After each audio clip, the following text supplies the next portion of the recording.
Hey everyone, and welcome to this deep dive. Today we're tackling something that it's close to home for a lot of guys out there: divorce. And yeah, it can be a real battle. It really can be. There's so much emotional turmoil, and sometimes it feels like you're just totally powerless. Exactly. And to guide us through this, we're diving into surviving the divorce wars. Hmm. This book's written by a guy who went through a really rough divorce himself, and he's not holding back. He's talking about the legal system, the financial hit, and all the pressure society throws at men going through this. Yeah, what's powerful about the book is how honest he is. He really argues that the system is rigged against men, especially when it comes to custody and finances. Yeah, he uses that term rig system a lot. And it really makes you think. One of the first things that jumped out at me was the statistic he throws out: fathers only get sole or primary custody 10% of the time. That's a huge red flag. Yeah, that's a big one.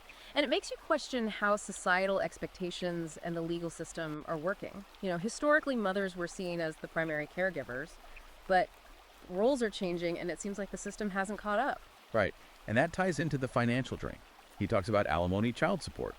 It can really wipe a guy out, especially when you add legal fees on top of that. He tells this story about a guy named John who loses custody because of false accusations and ends up paying a fortune in alimony. John's story really shows how vulnerable men can be in this system.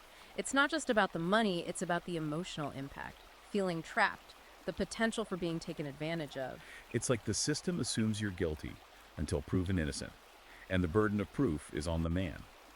He argues that some women use this to their advantage, making accusations that are hard to disprove and can sway the judge's decision. Yeah, and he points out how that fear of false accusations can make men afraid to fight for their rights or defend themselves. It creates this environment of fear and uncertainty that hangs over the whole process. And it's not just the legal and financial stuff that's hard. There's also that pressure from society, the expectation that men have to be strong and stoic, the providers, even when everything's falling apart. He quotes a man who felt like a total failure because he couldn't financially support his ex-wife and kids after the divorce. It speaks to a bigger issue: how men aren't really allowed to be vulnerable, to show their emotions and struggles. Society tells them to just man up and deal with it, and that can lead to all sorts of problems down the line. It's like they're damned if they do and damned if they don't. Punished for showing weakness and punished for not living up to these outdated ideas of what a man should be. And that's where his advice on coping mechanisms comes in, right? Absolutely. He says it's crucial to find support. Friends, family, therapists, people who can give you a safe space to work through those emotions and start rebuilding. And it's not just about talking. It's also about practical things like exercise, meditation, journaling. Anything that can help you regain control and feel better. He even talks about rediscovering yourself after divorce, taking time to figure out what you value and what's important to you, setting new goals that align with who you are now. Like a forced reinvention, I guess. Yeah. It can be scary, but it's also a chance to grow and change for the better. He really wants men to embrace that opportunity, to set new goals, personal, professional, anything that gives them a sense of purpose. It could be something small like learning a new skill or taking up a hobby or even traveling somewhere you've always dreamed of. It's about reclaiming your life and making it your own. He acknowledges that there are practical challenges too. You might be living in a smaller place, having to adjust to a tighter budget and juggling new responsibilities. Yeah, downsizing can be rough, especially if you were used to a certain way of life. But he says to see it as a chance to simplify, declutter, create a space that truly reflects who you are now. It's about creating a place where you can heal, recharge, and plan for the future. What about dating after divorce? That's a whole other challenge, especially if you haven't been on the dating scene for a while. He doesn't sugarcoat it. He says it can be scary, especially with all the dating apps and the way things are now. But he encourages men to go into it with an open mind and a positive attitude. He talks about being authentic, right? Yeah. Being upfront about who you are and what you want, instead of trying to fit some mold. Right. He warns against jumping into new relationships too quickly. He says take the time to heal from the divorce, figure out what went wrong, and be clear about what you're looking for in a partner. It's about learning from the past and using that to build a better relationship next time. He even gives some tips for online dating, like how to make a good profile and how to navigate all the back and forth messaging. He stresses being honest about your situation and what you want. No playing games or pretending to be someone you're not. And he reminds guys that rejection is part of the process. It doesn't mean you're not good enough. It's about finding someone who's truly right for you, not just settling. He even shares some inspiring stories about men who found love and happiness after divorce. It shows that it's possible to rebuild and find someone who truly gets you. Those stories highlight how important it is to be patient, resilient, and willing to learn and grow from what you've been through.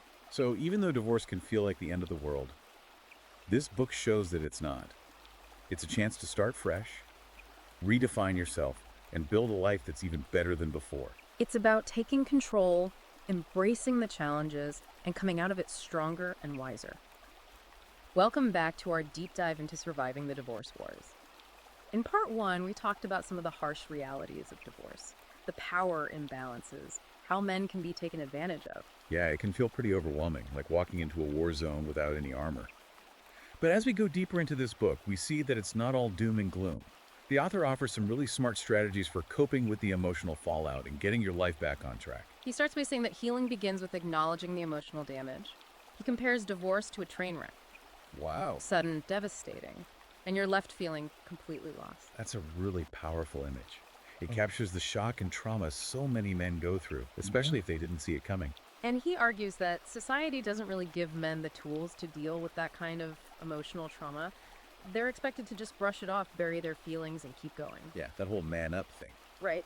But bottling up your emotions is never healthy. It Right. can come out in bad ways later on: anger, depression, substance abuse. Exactly. He stresses that seeking help isn't weak. It's actually a sign of strength.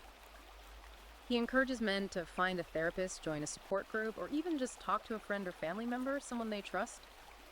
It's about having a safe place to process those emotions and develop healthy ways to cope. And it's not just about talking it out. He also suggests practical things like exercise, meditation, and journaling to take care of yourself. These can help you feel more in control and improve your well-being when everything feels chaotic. He even talks about the importance of rediscovering yourself after divorce. It's a time to look inward, reassess your values and priorities, and set new goals that align with who you are now. It's kind of like a forced reinvention in a way. Scary, but also a chance for growth and positive change. He really encourages men to embrace that opportunity.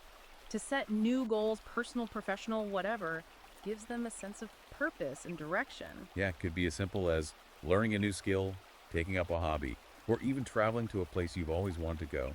It's about taking back your life and making it your own. He acknowledges that there are practical challenges too. Downsizing to a smaller living space, adjusting to a tighter budget, and taking on new responsibilities.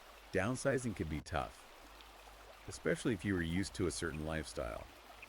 But he says try to see it as an opportunity to simplify, declutter, and create a space that truly reflects who you are now. It's about creating a sanctuary where you can heal, recharge, and plan for the future. What about dating after divorce? That could be a whole new world, Yeah. especially if you've been out of the game for a while.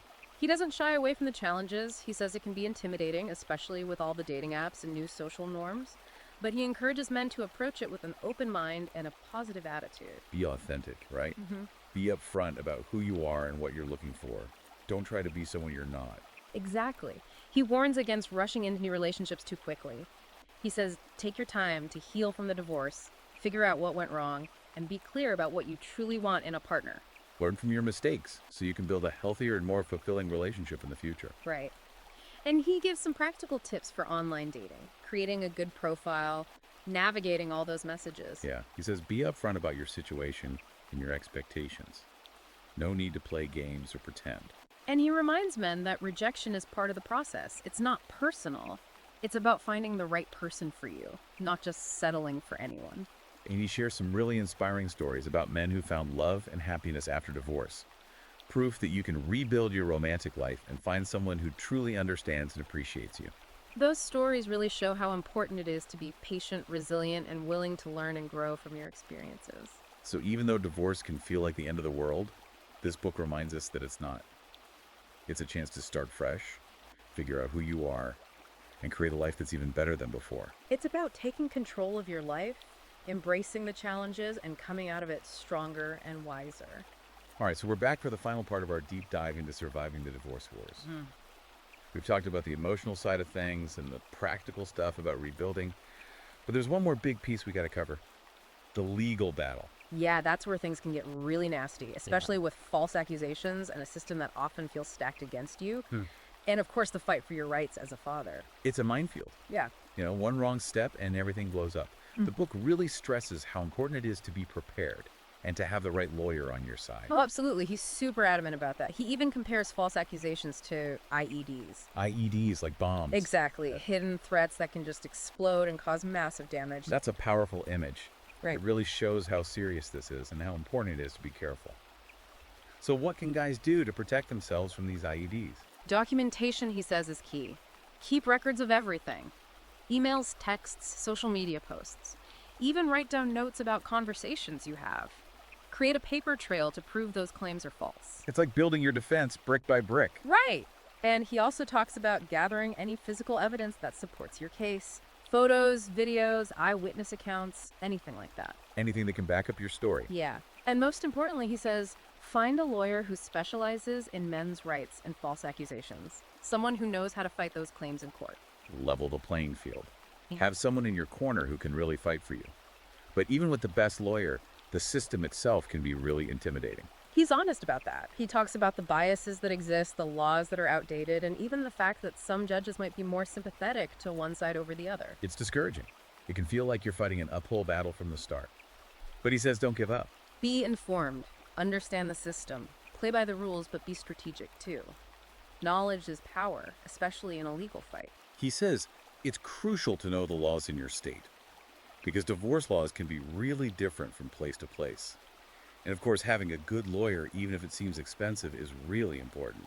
He sees it as an investment, protecting your rights, making sure things are fair. A good lawyer can help you navigate the system and fight for your best interests. Like having a guide through a dangerous jungle. They know where the traps are and how to avoid them. But even with the best preparation, legal battles can be emotionally draining. No doubt. Court appearances, depositions, mediation, it's all stressful. He recommends things like breathing exercises, meditation, or even therapy to manage that stress. It's a marathon, not a sprint. Got to take care of yourself mentally and emotionally throughout the process. And he also digs into the challenges of fighting for your rights as a father, especially when it comes to custody and visitation. He knows there's a bias towards mothers, but he doesn't want fathers to give up. He says, be proactive, be involved, keep records of everything, go to school events, schedule regular visits, write down everything about your interactions with your kids, build a strong case that shows how much you care.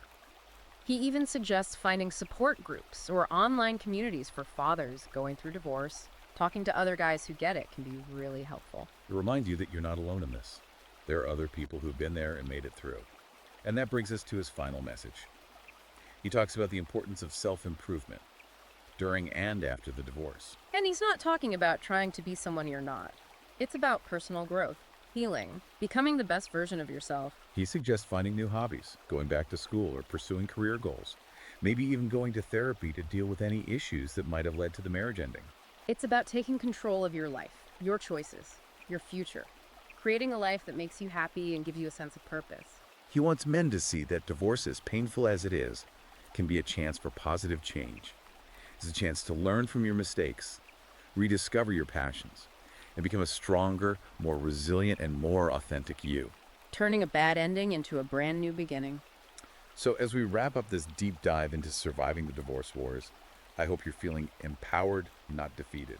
Remember, knowledge is power, support is crucial, and self-improvement is the key to building a better future. And if you want to learn more from the author himself, you can check out Surviving the Divorce Wars on Amazon Kindle and Google Play Books. Thanks for joining us on this deep dive. Until next time, stay informed, stay strong, and keep fighting for the life you deserve.